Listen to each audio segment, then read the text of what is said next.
video tayo ay magluluto ng colorful chop suey kung saan ay meron tayo dito makukulay na broccoli o cauliflower. Ito ay yung broccoli natin kung saan ay purple broccoli siya.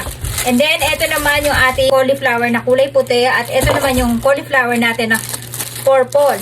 And then, gagamit din tayo dito guys, syempre ng ating repolyo. Meron din tayong sayoting puti. Nakita nyo, napaka-colorful talaga. At meron din tayong repolyong kulay purple actually.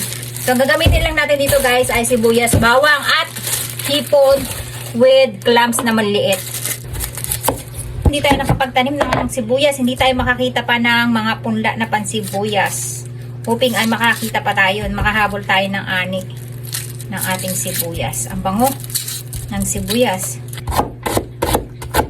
Ayan. Panggisa kasi guys, kaya nilitan natin. Pero pwede din na ganyan. It's up to you kung anong gusto nyong hiwa. Pero usually, mas social kasi kapag ganito kalalaking hiwa ng sibuyas. And then, yung sayote natin guys. Ayan. Diba? Ang social ng ating sayota, kulay na sayote dito guys. Tisay ang sayote dito sa Japan. Ayan. At meron na tayong sayote sprout guys ha. Yusuke, paano ba yan? May 4 na buwan pa siya, nag-i-sprout na. Tinago ko lang siya sa ilalim ng lupa ko eh. Hindi ko nga dinidiligan para hindi siya mag-sprout eh. Kaso nag-sprout na siya. Puro karne kasi kami ngayon. Kaya mag-aano naman tayo guys. Ayan, sayang nakuha natin yung buto sana. Ayan oh. Yan lang yung buto niya guys oh. Sayang, hindi natin nakuha. At napakanipis lang ng ganito ng sayote niya guys oh. Wala siyang matigas na part sa gitna. Parang singkamas oh. Pwede nga din natin lagyan ng singkamas. Sayang lang yung singkamas natin. Kaya lang masarap yung singkamas. Kaya hindi pwedeng gawin lutong ulam. Mas masarap siya ng pamapak. Ayan. Tapos guys, yung ating broccoli. Ayan, huhugasan lang natin. Lagyan lang natin sa tubig. Ayan. So ayan, ganyan kalalaki lang siya guys. Tapos ito yung ating purple na cauliflower naman. Tingnan nyo, napakaganda ng mga gulay dito. Talagang ang kukulay, diba? So, ito, tanggalin natin yung mga dahon niya sa gilid. Kasi, sayang na, guys. Masarap yan, eh. Ito, cauliflower to, guys, ha. Hindi ito broccoli. Ayan. Ang cute-cute niya. Tingnan nyo yung kulay niya, oh. Puti yung loob niya, pero purple pa rin yung labas niya. Kaya, magiging makulay yung ating chop suey. Ayan. Diba? Sarap po. Tingnan nyo guys, ang cute ng kulay niya. Ganyan naman ako sa para malutong tapos na-overheat ko na naman siya. Ayan. O, gaganyan lang natin siya kaliliit guys. Para madali siyang kainin. Ito ay cauliflower na puti. Baka nagkakamali ako nasabi eh. Kukunin lang natin itong kalahati guys. Ayan. Polyo din eh. Napakasarap o.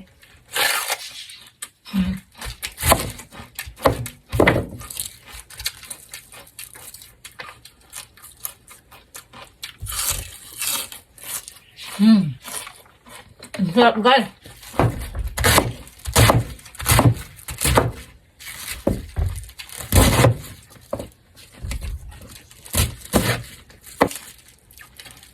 And then etong ating karne. Ayan, liliitan lang natin. Ganyan lang. Ayan, nagkalkal ako guys. May nakita tayong bell paper. Ito yung pinitas natin nung magkakare sana tayo. And then natira to. Hindi ko lahat na tawag dito. Hindi ko lahat na gamit. Ito yung green.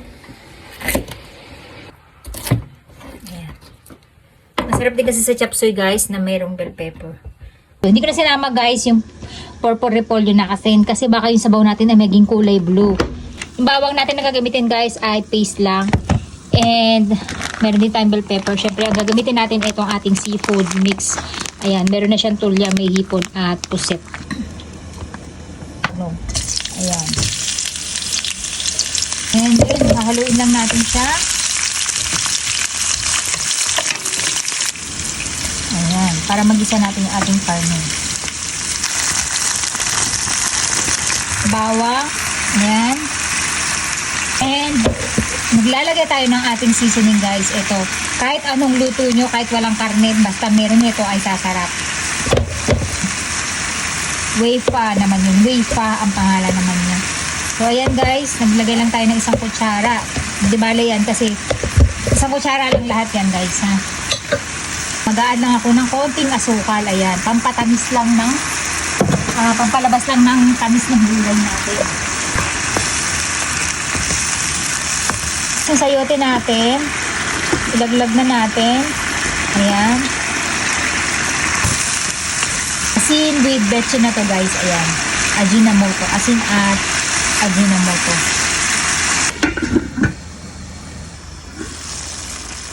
Natin guys kung lumambot na yung ating sayote. Saglit lang to eh. Mga kinuhang suso kanina sa dagat. Ayan, isasama natin dito guys. Para meron tayong mangutak na suso. Ayan. Pan natin ulit. So, ayan guys. Saglit lang natin siya pinakuluan guys yung ating shell. Yan ay para hindi sila tumigas masyado sa loob. And then, ilalagay na natin guys yung ating gulay na makulay. At parang ang dami-dami ng ating gulay.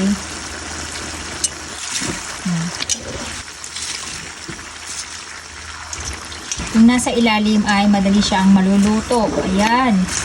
Ayan. At saka na natin ito lagay itong ating bell pepper kasi yung lasa niya ay kailangan nating maipakalat. Para hindi sila. Tayo guys ng konting tubig kasi yung sabaw natin kanina ay natuyot.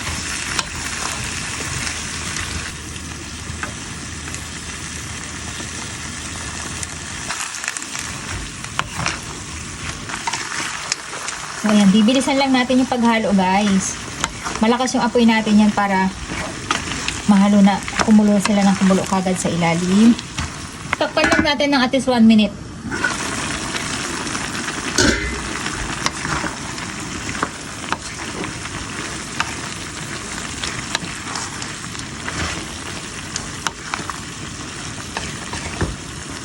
Yung ibabaw kailangan madala natin sa ilalim, yung ilalim kailangan madala natin sa ibabaw. Yun yung para kumapit yung lasa nila ng ating sabaw dun sa ating cauliflower at broccoli.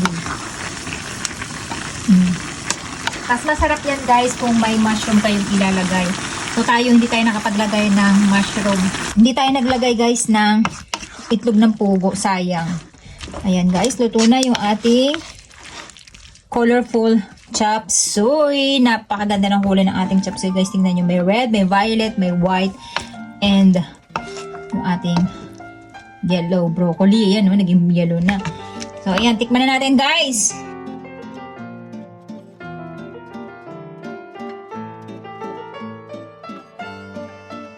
Ayan na guys yung ating colorful broccoli cauliflower na chop suey. Ayan. Sayang lang wala tayong itlog ng pugo at hindi tayo nakapaglagay ng mushroom. Itadakimasu. Sayang. Ayan, gising na asawa ko makakain na siya. Itadakimasu. Oya. Oishii yo, tama. Sumori yori suey chan kore. Champong no yasai to onaji aji. Dito pa lang guys, hindi nyo na kailangan ng kanin. Kasi, pati yung pusit natin. Sarap. Lasang-lasa kasi guys yung pusit. Kain nga ito mga. Sarap guys. Favorite na favorite ko talaga itong cauliflower guys. Ang init ng plato. Purple cauliflower. Parang medyo may pait siya. Konti lang naman. Kumpara dito sa puti. Ayan.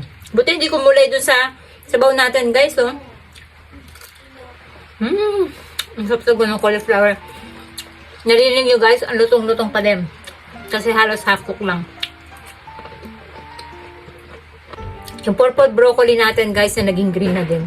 Kasi hindi ko kagad siya naluto. Bell pepper. So, tikman din natin to guys kung malambot na. Malutong pa din. Saktong-sakto. So, ayan guys. Uulamin ko na sa kanin.